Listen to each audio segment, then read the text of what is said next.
नमस्कार, मैं अजय। तो जी हमारे भिवानी के मौसम के अंदर बड़ा चेंजिंग है। कमर साहब जीवा दी इस मौसम में तो है। आज हम बाहर बैठे हैं, हमें एहसास नहीं हो रहा कि हम गर्मी के अंदर बैठे हैं, हम सर्दी के अंदर बैठे हैं। लेकिन ये है कि बीच का मौसम है, ऐसा मौसम रह जाए तो आदमी जीवारी हो जाती है।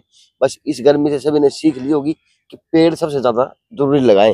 तो अब मौसम भी आ रहा, सावन भी लगने वाला है, वो क्या बोलते हैं मासा, वो भी आएगा। तो विनती सभी से है, हाथ जोड़ के, चाहे बर्थडे हो चाहे किसी और प्रकार का कोई सेलिब्रेशन करते हो, आप एक एक पेड़ पौधा लगा दिया करो, है कि नहीं? कहाँ भी मिले।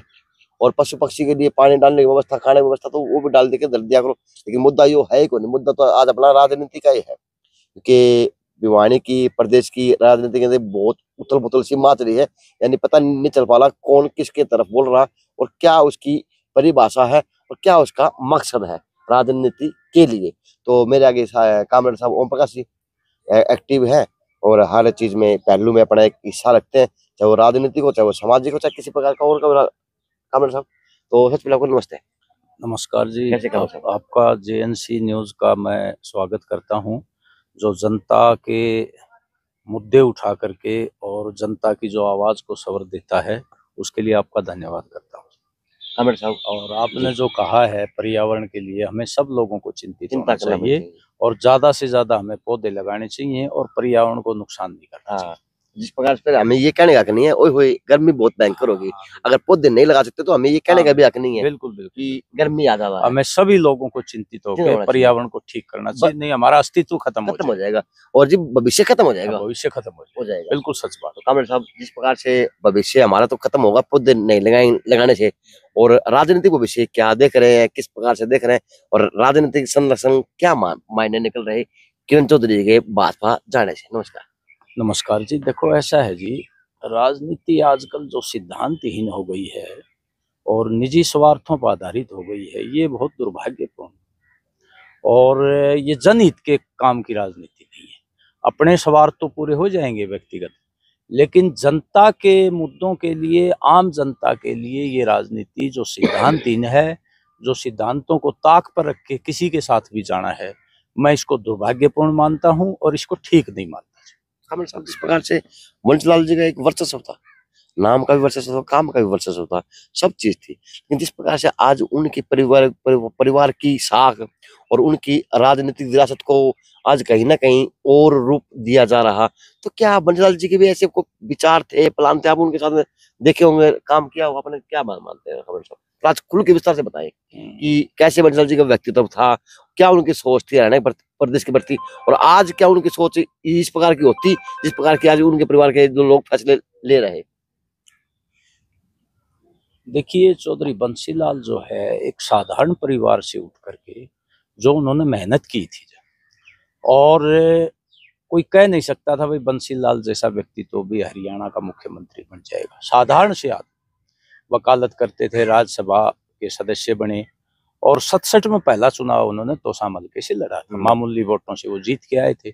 68 में भी मामूली वोट, तो जंगवीर सिंह से वो मामूली वोटों से जीत के आए थे।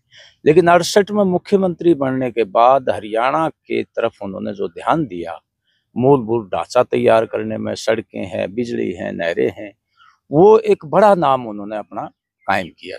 इंदिरा गांधी का राज था, उनके साथ उसके अच्छे संबंध थे और उन्होंने एक काम करके दिखाया मुख्यमंत्री को, केंद्र में अपना विश्वास जमाया। और उनकी विरासत जो है वो बहुत बड़ी विरासत है, लेकिन उसको संभालने का व्यक्ति तो उस परिवार में मुझे दिखाई नहीं दे रहा। दुर्भाग्य से मैं स्पष्ट कहना चाहूंगा कि जिस तरह की उनकी विरासत थी, जो उनका नाम था पूरे देश में, वो उस तरह का व्यक्तित्व तो नहीं है, लेकिन उसको संभाल लेते ऐसी स्थिति मुझे नहीं लगती। और तीनों लालों में ये स्थिति है, एक बंसीलाल में नहीं, बल्कि आप देखिए देवीलाल की विरासत को नहीं संभाल पाए लोग जी, चौधरी भजनलाल की विरासत को नहीं संभाल पाए, और अब बंसीलाल की विरासत पर भी बड़ा जबरदस्त हमला है। तो ये दुर्भाग्य ही होगा हमारा जो है कि ऐसे व्यक्तित्व की विरासत को एक सिद्धांतहीन बना दिया, अवसरवाद में बदल दिया, ये हमारे लिए दुर्भाग्यपूर्ण है। लेकिन कमल साहब, जिस प्रकार से अगर लोगों की बातें हैं, उनकी तो कहते हैं दंत कथाएं आजकल बनी हुई हैं। तो तीनों लालों के एक वर्चस्व भी बहुत बड़ा था, नाम भी बहुत बड़ा था, उनके काम भी बहुत बड़े थे हरियाणा प्रदेश के देश के लिए। लेकिन कैमरा साहब जिस प्रकार से आज सत्ता के लोभ की बात करूं, चाहे उनके परिवार के अंदर की बात करूं, चाहे भजनलाल जी के परिवार की बात करूं, चाहे बंसीलाल जी के परिवार की बात करूं, तो ये सत्ता का लालसा है, लोभ है, या फिर ये सिर्फ कि जो आज़ादी का आंदोलन था, इन लोगों ने जो काम किए थे, आज़ादी के नेताओं की विरासत का प्रभाव था इनके ऊपर। आजकल जो इनकी पीढ़ी आ गई ना,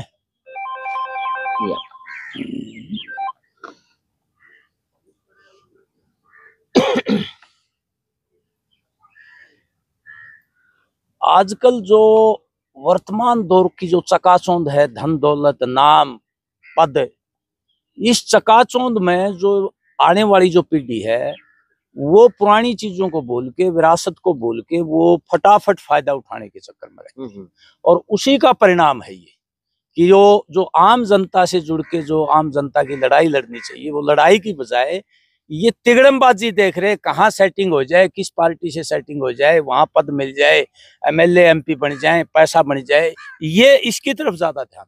यानी आज के दिन के राजनीति एक सुख भोगने वाली चीज बनेगी। हाँ, सेवा की जनसेवा नहीं रही है, जनसेवा नहीं, जनसेवा भोगने वाली चीज बनेगी। और मेरे मन ने भोग लिया, सामने गांव ने भोग लिया। बस चाहे वो ये नहीं देखते इस पार्टी का क्या सिद्धांत है, इसका क्या सिद्धांत है।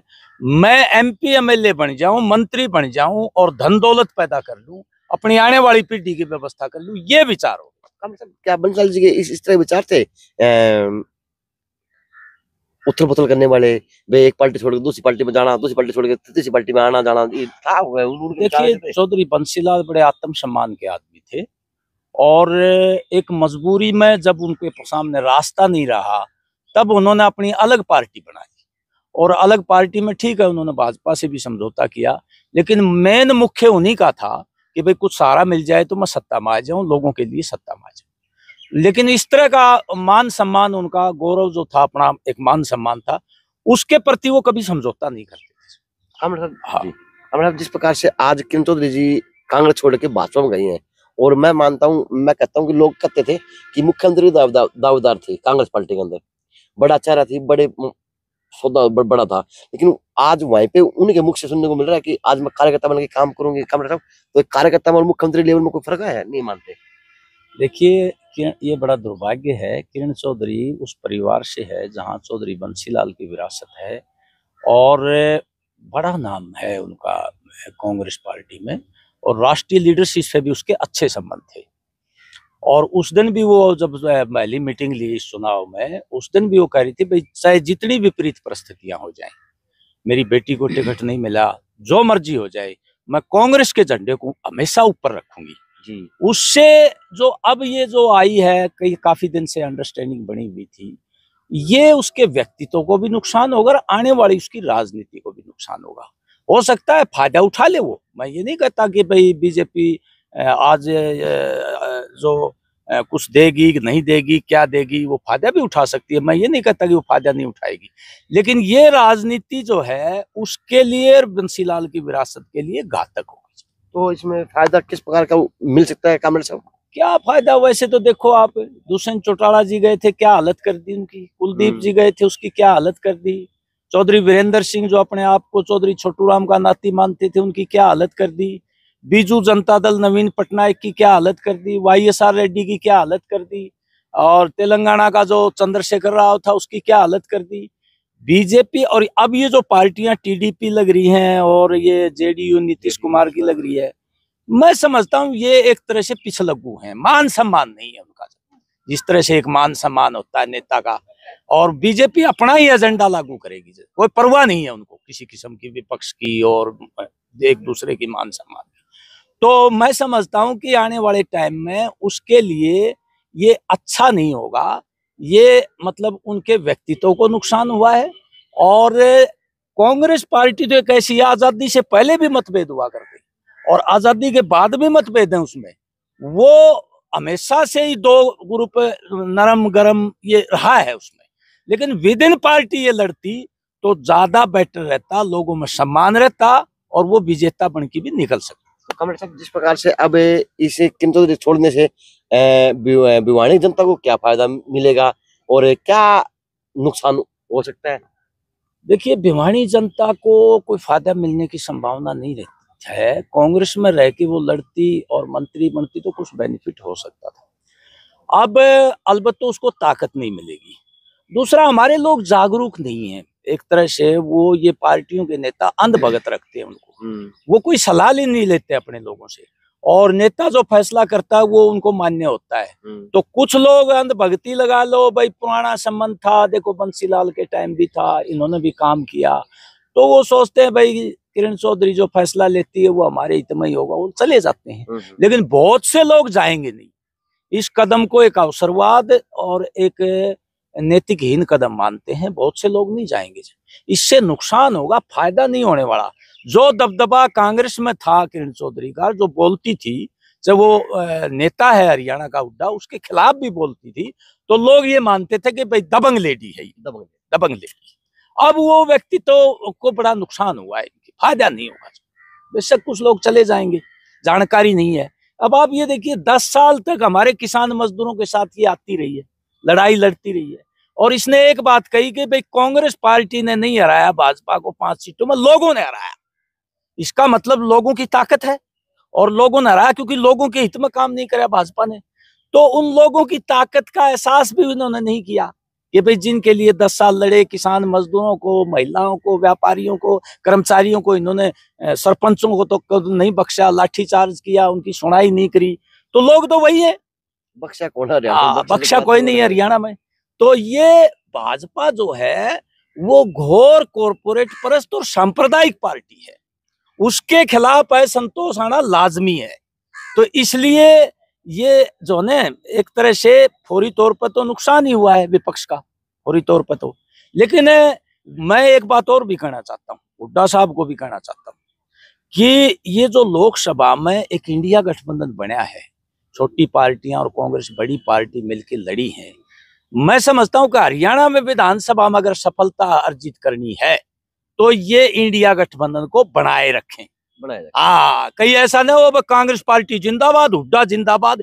इससे जो है बीजेपी की जो तिकड़म है, वो जो जातीय ध्रुवीकरण की उसकी तिकड़म है, उसमें कहीं न कहीं हुड्डा साहब फंस जाएंगे और भाजपा कामयाब हो जाएगी। हाँ, कामयाब हो जाएगी। इसलिए सचेत रहना चाहिए। धर्मनिरपेक्ष पार्टियां जो भाजपा के विरोध की पार्टियां हैं, भले ही उनको एडजस्टमेंट करनी पड़ जाए, कुछ सीटें देनी पड़ जाए, लेकिन इस एकता को, भाजपा विरोधी धर्मनिरपेक्ष पार्टियों की एकता को हर कीमत पर बनाए रखना चाहिए। और कल जो एक बयान जो शैलजा हमारी जो बहुत अच्छी नेता है, उन्होंने जो दिया है ना, वो बहुत दुर्भाग्यपूर्ण था। कहीं न कहीं ये परिवार के मुखिया की जिम्मेवारी है कि अपने साथियों को साथ लेके, कॉन्फिडेंस में लेके और संगठन बना करके, संगठन को मजबूत करके ही हम भाजपा को हरा सकते हैं। नहीं तो वो तिगड़मबाजी करके और लपेट लेगी, ये कहना चाहता हूँ। वो जो मध्य प्रदेश में लपेटा, राजस्थान में लपेटा, तो घमंड की कोई जगह नहीं है, ये बता दें। ठीक है, वोटों का बहुत कम डिफरेंस है, इंडिया गठबंधन मिला के 1.5% ज्यादा ही है इंडिया गठबंधन के भाजपा से, लेकिन भाजपा को कमजोर मानना ये खतरनाक है, मूर्खता साबित होगी। लेकिन हुड्डा साहब जिस प्रकार से आज जो हुड्डा खेमे के लोग हैं, वो तो फुल नहीं मारे, कभी फुल आसमान के चक्कर में भाजपा फिर ये। तो इन पार्टियों के पास जो जनता होती है ना, तो किसान मजदूर ही होते हैं और आम जनता होती है। कुछ जो जागरूक लोग हैं, जो पार्टी के लोग हैं, उनको भी पॉलिटिकल हलचल की ज्यादा जानकारी नहीं, और मैं समझता हूं कि वो ये गलती ना करें। सबको विश्वास में लेके इंडिया गठबंधन की ताकतों को मजबूत करते हुए वो आगे बढ़ेंगे, सबको साथ लेके आगे बढ़ेंगे, तो इस चुनौती का मुकाबला किया जा सकता है। जिस प्रकार से अब किरण चौधरी जी गई है भाजपा के अंदर, तो ये कार्यकर्ताओं का समर्थन रहा या फिर ये उनके निजी विचार रहे या फिर किस प्रकार की बातें रही, तो खुल के बता सकते हैं? बताइए। देखिए, कार्यकर्ता कोई नहीं चाहता था कि किरण चौधरी भाजपा में जाएं। अच्छा। हाँ, कार्यकर्ता बिल्कुल कांग्रेस में रहना चाहते थे और बीजेपी को हराना चाहते थे, और वो 10 साल से लगे हुए भी थे। इनकी बेटी को टिकट नहीं मिला, अपनी सूत कसूत, और उसके हिसाब से वो गई है अपने फायदे के लिए, भाई वहां फायदा हो जाए, यहाँ शायद भाई हमें विधानसभा में भी हमको इग्नोर किया जाएगा। ये एक असंतोष पैदा हुआ है, अविश्वास पैदा हुआ है। मैं समझता हूँ कि हुड्डा साहब इस अविश्वास को दूर कर लेते तो ये कदम नहीं उठता। दुश्मन को एक मौका मिल गया, बोलने का, और मतलब एक तरह से दुश्मन के पाले में धकेल दिया गया। हाँ, वो दुश्मन हैवी बन गया, हैवी बन गया, हैवी बनाया। हाँ बिल्कुल, बिल्कुल। अपनी सेना को मजबूत करके दुश्मन की सेना में सेंध लगा के लाए, वो ज्यादा फायदेमंद होता है। हम खुद ताकतवर भी हो जाए, दुश्मन ज्यादा ताकतवर हो जाएगा तो उसका मुकाबला करना मुश्किल हो जाएगा। ये टैक्टिक्स है पॉलिटिक्स की। तो जिस प्रकार से अब 24 के विधानसभा चुनाव भी आ गए, हाँ जी, तो लोकसभा के अंदर 5 सीटों भाजपा को मिली, 5 कांग्रेस को मिली। हाँ जी। तो अब विधानसभा चुनाव की नीति को और आप इसकी क्रम शैली को कहाँ देखते हैं? देखिए, मैं ये समझता हूँ कि एक तो यहाँ हरियाणा में जो खतरा है, वो अभी भी जो 35-1 का जो नारा इन्होंने लगाया था राजनीतिक फायदे के लिए, अभी वो कमजोर तो हुआ लेकिन खत्म नहीं हुआ। हाँ, उसका खतरा है। अभी अगड़ी जातियां, बैकवर्ड का बड़ा हिस्सा भाजपा के साथ है, और इसमें बहुत समझदारी से काम लेना पड़ेगा, और टिकटों का बंटवारा भी इस ढंग से करना पड़ेगा कि सारी जातियों को रिप्रेजेंटेशन मिले, और जो धर्मनिरपेक्ष पार्टियां उनका भी हिस्सा मिले। और ये जिम्मेवारी कांग्रेस पार्टी की है सबसे ज्यादा, क्योंकि वो बड़ी पार्टी है, वो लीडर है उस गठबंधन की, उनकी जिम्मेवारी ज्यादा बनती है। मैं अपना ये रखेंगे तो मुझे लगता है बड़ी भारी चुनौती है, और इस गलतफहमी में ना रहे भाजपा कमजोर है। तो कामरेड साहब, जिस प्रकार से लगता है ना कि जिस प्रकार से हुड्डा खेमा मजबूत दिख रहा है, हुड्डा की बातें मजबूत दिख रही, तो वो ईगो वाली बात कर आज, और वो अंधा बांट दे, वो अंधा बांट रेवड़ी अपना बना दे, वो हो जाए। देखिए, ऐसा है कि चौटाला परिवार राजनीतिक तौर पर कमजोर होने के बाद हुड्डा का पलड़ा भारी हुआ, इसमें कोई दो राय नहीं। लेकिन ये मान के चलें कि 36 बिरादरी के सहयोग के बगैर, लोगों के सहयोग के बगैर, किसान मजदूरों के सहयोग के बगैर ये बैटल जीतना मुश्किल है। इसमें संतुलन बनाना पड़ेगा, और घोषणा कोई कर दी ना कि, और मैं तो समझता हूं कि ये जो सेंटर की कांग्रेस है, अगर किसी एक नेता की घोषणा कर दी तो स्थिति बड़ी गंभीर हो जाएगी। सामूहिक लीडरशिप रखना चाहिए, और समय आने पर बना दे किसी को भी, उसी की पार्टी की ताकत आएगी। जिस प्रकार से भिवानी की बात करो, तोशाम की बात करो, नो विधानसभा की बात करो, तो इनके क्या मायने बनेंगे अब 24 के लिए, विधानसभा के लिए? देखो, ऐसा है जी, इस चुनाव में कांग्रेस को ताकत मिली है, क्योंकि ये किसान मजदूरों ने 10 साल लड़ाई लड़के एक ओपोजिशन के लिए आधार तैयार किया था। ये कांग्रेस का जनाधार नहीं है। यहाँ किसान मजदूर बीजेपी को हराना चाहते थे, मोदी को हराना चाहते थे, उससे ताकत बनी है। हुड्डा अपनी ताकत मान लेगा इसको तो बड़ी गलतफहमी में है, ये बता देते हैं। यहाँ भिवानी में अभी भी बंसीलाल की विरासत कायम है, वो गई नहीं है, और कुछ लोग कन्वर्ट भी होंगे, आपको बता दूं, वो क्योंकि उनको जानकारी नहीं है ज्यादा, वो मतलब एक तरह से परिवार के साथ रहना चाहते हैं, ज्यादा जागरूकता ना होने की वजह से। तो बहुत सोच समझ के कदम उठाना पड़ेगा। यहाँ हुड्डा के नेता है ना, आपने तो देख लिया शहर में क्या हालत हुई उनकी। चेहरे दिखाने से बात नहीं बनेगी, वोट चाहिए, जनाधार चाहिए। हाँ, उससे पार्टी ताकतवर होती है। कदे कोई चेहरा दिखा दे, ये जो है वो चेहरा तो दान सिंह के साथ भी घने दिखा करते हुए भिवानी में 28,000 ते हार गया, नावड़े कौन थे। हाँ, या गलतफहमी ना पाले। हाँ, लोगों को विश्वास में लेके चलेंगे तो चांसेस ज्यादा है कांग्रेस की तरफ, इंडिया गठबंधन की तरफ चांसेस ज्यादा। तो कामरेड साहब, एक लास्ट सवाल, अब किरण चौधरी का भाजपा जाने से कितना चुनाव के ऊपर प्रभाव गिरेगा? देखिए, किरण चौधरी तो अब अपनी ताकत लगाएगी भाजपा के साथ जी। लेकिन मैं एक बात बता देता हूँ, तोशाम में अगर ये ठीक ढंग का उम्मीदवार उतार दें तो किरण चौधरी हार सकती है, तोशाम से बता देता हूँ। अच्छा जी। हाँ, इसको ठीक नहीं मान रहे लोग। ठीक है, वो व्यक्तिगत वफादारी से मतलब वो जवाब नहीं देना चाहते, बोलना नहीं चाहते, काफी सालों से लगे हुए। अब मैंने एक हमारा बहुत नजदीकी था, मैंने कहा भाई तू दिल्ली गया था? कहता गया था जी, क्या करें, किसको हाथ पकड़े, ये जानती है, अब शुरू से इसके साथ संबंध है इसलिए। तो अब ये देखिए ना, अभी तो ये दोनों ही थे, धर्मवीर वे थे इनडायरेक्टली, ये किरण चौधरी भी थी। मुझे कोई संकोच नहीं है बताने में, इसने हराने का ही काम किया इस उम्मीदवार को। उसके बावजूद भी 8,000 से ही आ रहा है। 8,000, ये बड़ी बात। हाँ, इतना आसान नहीं है जितना ये सोच रहे हैं कि लोग हमारी मुट्ठी में, हम मुट्ठी में कर लेंगे। लोग अभी भी बीजेपी को हराना चाहते हैं, वैकल्पिक धर्मनिरपेक्ष सरकार बनाना चाहते हैं। लेकिन कांग्रेस पार्टी से सिंगल में टिकट बांटेगी तो, हाँ, और वो तरीके से चलेगी, लोगों की राय से चलेगी तो बात बनेगी। ये नारे लगा के घमंड से हम ही है कांग्रेस, हम ही है, ये नुकसान करेगा आपको। हाँ, तो ज्यादा कोई फर्क मानते कामरेड साहब किरण चौधरी को? ना, कोई ज्यादा फर्क नहीं पड़ेगा। अगर तरीके से इंडिया गठबंधन चलेगा, तालमेल करके चलेगा तो 100% सारी सीटें देगा। तो आप अभी इस चीज के क्या मायने बना रहे हैं और क्या मायने निकल रहे हैं लास्ट के बाद? लास्ट में ये है जी, कांग्रेस पार्टी और उसके नेता पर बहुत निर्भर करता है, क्योंकि वो जिम्मेवार लोग हैं। अभी एक तो मैं ये कहना चाहता हूं कि सांगठनिक तौर पर वो अभी दुरुस्त कर लें, कोई और नेता ना चला जाए, ये ड्यूटी है उसकी। अगर उनको नहीं ठीक संभाला गया और सांगठनिक तौर पर मजबूती नहीं आई, तो निश्चित तौर पर लोकसभा चुनाव के बाद भाजपा बहुत सचेत हो रही है और फूक फूक के कदम उठा रही है। हाँ, झूठ सारे फरेब और ये जो ने प्लाट रजिस्ट्री बांट दी, वो पिछले पीरियड में हुड्डा ने दिए तो वो रजिस्ट्री लाके दे दिए, बिना प्लाट बांट दिए। तो ये जो ने ये इसकी तिगड़म को हम लोग समझते हैं, हमको सबसे ज्यादा गाड़ी, हालांकि हमारी कोई ताकत नहीं है। अभी कल एक लेख आया हुआ था बलवीर पुंज का, उसने सारी शुरुआत करके बीच में हमको कोसा है कि बहुत बड़ी ताकत है, जैसे ये कोई, कि ये खतरनाक लोग हैं। हाँ, ये खतरनाक लोग हैं, ये दंगा फसाद यही करवाते हैं, इन्होंने शुरुआत की है। ये बड़े, इनको मालूम है इनकी काट हमारे पास ही है और किसी के पास नहीं है। ये इनका हमें मालूम है कहां से ये तिगड़मबाजी करते हैं, जाति और धर्म को लड़ा के लोगों की एकता तोड़ते हैं, हमको मालूम है।